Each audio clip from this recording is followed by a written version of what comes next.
प्यारे विद्यार्थियों, हिंदी शोध माला यूट्यूब चैनल में आप सभी का स्वागत है।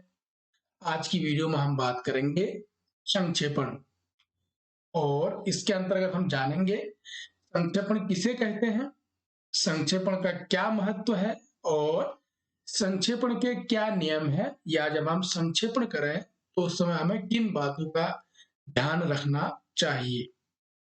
यह प्रकरण हमारे कुमाऊं विश्वविद्यालय नैनीताल और शोभन सिंह जीना विश्वविद्यालय अल्मोड़ा के बीए पंचम सेमेस्टर के द्वितीय प्रश्न पत्र में है, जो प्रयोजन मूलक हिंदी के रूप में हमारे पाठ्यक्रम में है और साथ ही साथ विभिन्न प्रतियोगी परीक्षाओं के लिए बहुत महत्वपूर्ण है। इससे कई प्रश्न पूछे जाते हैं। साथ ही साथ अगर हम पीसीएस वगैरह की तैयारी करते हैं, सिविल सर्विस की तैयारी कर रहे हैं, तो वहां पर जो है इस बिंदु से कई प्रश्न पूछे जाते हैं आपसे। तो आइए जानते हैं संक्षेपण क्या है।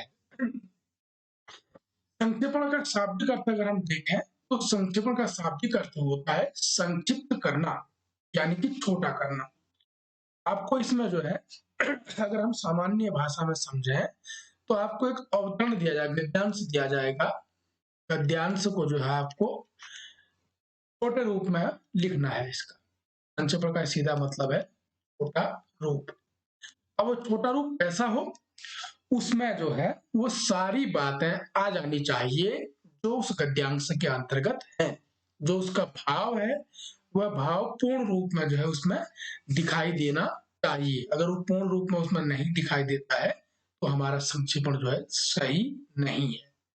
तो किसी अनुच्छेद, परिच्छेद, विस्तृत टिप्पणी अथवा प्रतिवेदन को संक्षिप्त रूप में प्रस्तुत करना ही संक्षेपण कहलाता है। जैसा कि हमने बात कही कि किसी अनुच्छेद का अगर वो बड़ा है तो उसको हम छोटे रूप में लिख दें।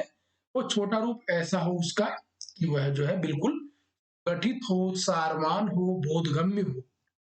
तो इस प्रकार जो संक्षिप्तीकरण किया जाता है वो संक्षेपण कहलाता है। अब आगे देखते हैं। भाषा का वह सुगठित, सारवान एवं बोधगम्य स्वरूप जो विस्तृत उदाहरणों, प्रसंगों एवं अनर्गल शब्द योजनाओं को नकारते हुए श्रोता या पाठक को शीघ्र ही मूल भाव को ग्रहण कराने वाले संक्षिप्त भाव को संक्षेपण कहा जाता है, कहलाता है। भाषा का वो एक सुगठित होना चाहिए, सारवान होना चाहिए, बोधगम्य होना चाहिए, ऐसा स्वरूप जो उदाहरणों को, प्रसंगों को या अनर्गल बातों को जो है नकार कर श्रोता को सीधे मूल भाव में ले जाता है या सीधे मूल भाव ग्रहण कराता है, उसको हम संक्षिप्त भाव या संक्षेपण कहते हैं।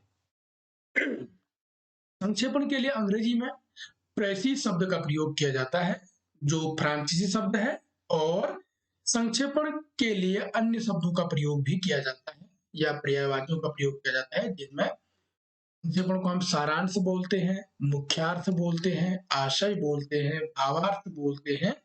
इस प्रकार जो है इसके अन्य शब्द जो है इसके में प्रयोग में लाए जाते हैं।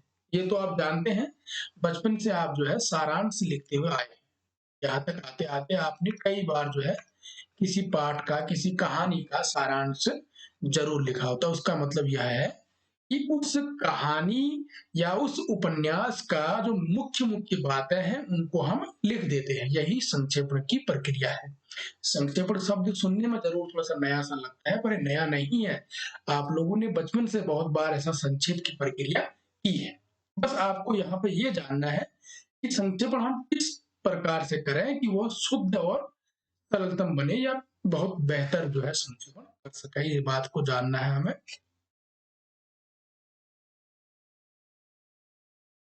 अब इस बात से आप समझ गए होंगे कि किसी भी गद्यांश, किसी अनुच्छेद, परिच्छेद को हम या किसी विस्तृत टिप्पणी को जब हम सुगठित, सारवान और बोधगम्य स्वरूप में संक्षिप्त करते हैं तो वह संक्षिप्त किया गया रूप संक्षेपण कहलाएगा। तो आइए आगे जानते हैं संक्षेपण का महत्व क्या है। संक्षेपण का महत्व, अगर ये संक्षिप्त रूप अगर हम किसी भी गद्यांश का, कहानी का, उपन्यास का अगर हम संक्षिप्त रूप अगर हम रखते हैं, संक्षिप्त रूप हम कर ले रहे हैं या संक्षिप्त रूप हमें मिल जा रहा है, तो ये हमारे लिए बहुत ही लाभदायक होता है, इसका बहुत बड़ा महत्व है। क्योंकि जैसा कि आप जानते हैं वर्तमान का युग जो है, आधुनिक युग जो है, यह बहुत व्यस्तताओं का युग है। इस युग में लोगों के पास समय की बहुत कमी है, बहुत कम समय लोगों का होता है, बहुत व्यस्ततम समय होता है लोगों का। तो ऐसे में बहुत बड़े-बड़े विस्तृत जो है गद्यांशों को, कहानियों को, उपन्यासों को पूरा न पढ़कर जो है, उसको संक्षिप्त रूप में, संक्षेपण रूप में पढ़कर जो है काम चला लिया जाता है। ये इसका महत्व है। जैसे कि जो है यह विस्तृत कारणों विषयों को पढ़ सके, अतः बड़े-बड़े पदाधिकारी, व्यापारी, संपादक, समालोचक आदि के लिए जो है संक्षेपण का बड़ा महत्व है। जैसे जो समालोचक है, संपादक है, अब इनके पास इतना समय नहीं है कि पूरा उसको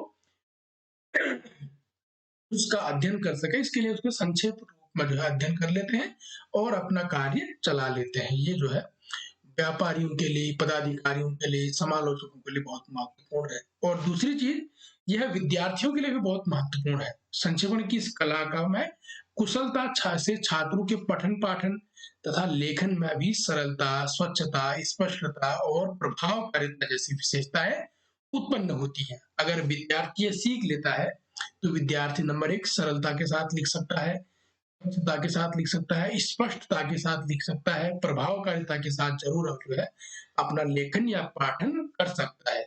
उनमें शब्द संयम, भाव संयम और चिंतन संयम की क्षमता बढ़ती है। वो कैसे बढ़ेगी?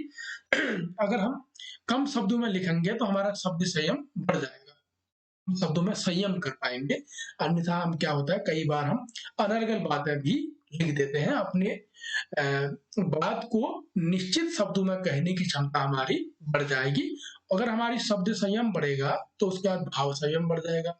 आप अपने भावों पर भी जो है संयम करना सुनिश्चित करेंगे या कर पाएंगे। जैसे हम किसी बात पर अपने भाव प्रकट कर रहे हैं तो निश्चित उसी बात पर हम भाव प्रकट कर पाएंगे। और इन सब चीजों के लिए आवश्यकता होगी चिंतन की।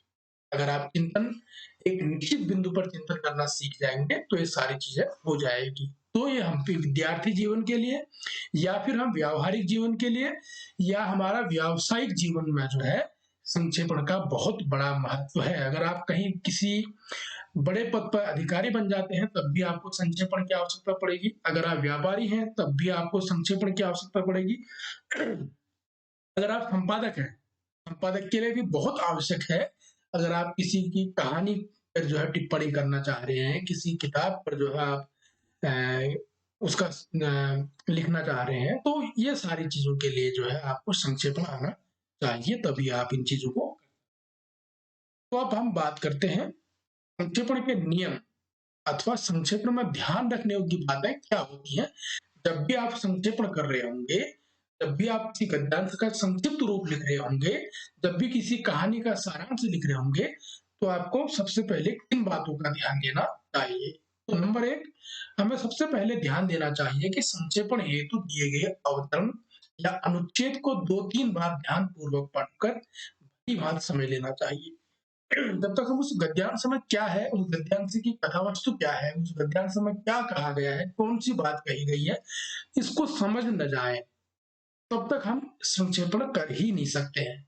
हम 3-4 बार लिखा है, 2-3 बार से अधिक बार भी पढ़ने की आवश्यकता हो सकती है। तो कहने का सीधा मतलब यह है कि जब तक उस अनुच्छेद को हम भली भांति समझ न जाए तब तक हम संक्षेपण नहीं कर सकते हैं। अगर करेंगे भी तो गलत संक्षेपण कर जाएंगे।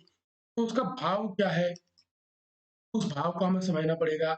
उसकी जो है कथ्य क्या है, उसका कथन जो है, उसका कथन क्या है और मुख्य बातें क्या है, इन बातों को समझकर ही हमें जो है संक्षेपण करना चाहिए। इन चीजों को समझने के लिए हमें उसे बहुत ध्यान पूर्वक कई बार उसे पढ़ना पड़ेगा। नंबर 2 है, अवतरण में आए महत्वपूर्ण वाक्यों को रेखांकित कर लेना चाहिए। महत्वपूर्ण जो है, जो महत्वपूर्ण बातें हैं, जो महत्वपूर्ण वाक्य हैं, उनको हमें रेखांकित कर लेना चाहिए ताकि हम उसको जो है लिख सकें, संक्षेपण में स्थान दे सकें। अब यहाँ पे महत्वपूर्ण बातों से क्या आशय है, महत्वपूर्ण बातें वो है, नंबर एक तो सूक्ति हो, किसी की उक्ति हो या किसी महापुरुष, लेखक, विचारक का जो है कथन हो, ये महत्वपूर्ण होते हैं किसी भी गद्यांश में। अगर ये किसी के द्वारा कही गई बात है, किसी का विचार है, किसी का कथन है, तो उनको हमें जो है संक्षेपण में जरूर हमें उनको उनको लिखना है, उनको ध्यान देना है। और नंबर 3 संक्षेपण के समय विस्तार परक पदों का प्रयोग नहीं करना चाहिए।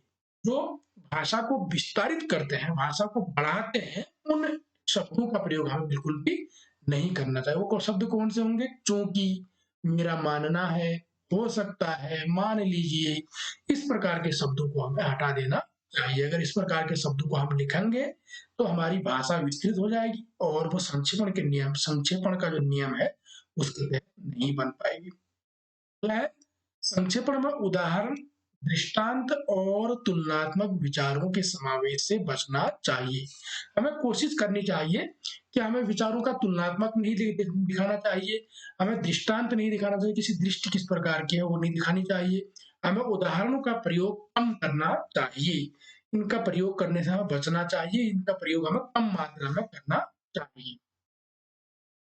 संक्षेपण में मुहावरों, लोकोक्तियों, आलोचनाओं तथा वाक्यों की पुनरावृत्ति से परहेज करना चाहिए। हमें मुहावरों का प्रयोग अधिक नहीं करना चाहिए, लोकोक्तियों का प्रयोग नहीं करना चाहिए, आलोचनाओं का प्रयोग नहीं करना चाहिए, और साथ ही साथ हमें वाक्यों को जो है दोबारा से लिखने की से बचना चाहिए, ताकि हमारी जो भाषा है वो सरल बने।